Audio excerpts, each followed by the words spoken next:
उस गांव में सब कुछ बहुत सादा था। जीवन की सरलता और शांति वहां के हर कोने में बसी थी। लेकिन वो लड़की बिल्कुल अलग थी।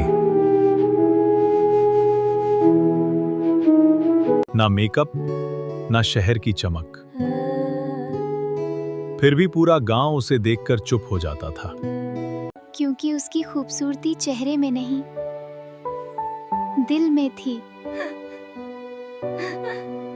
शहर चेहरे सुंदर बनाता है, गांव दिल।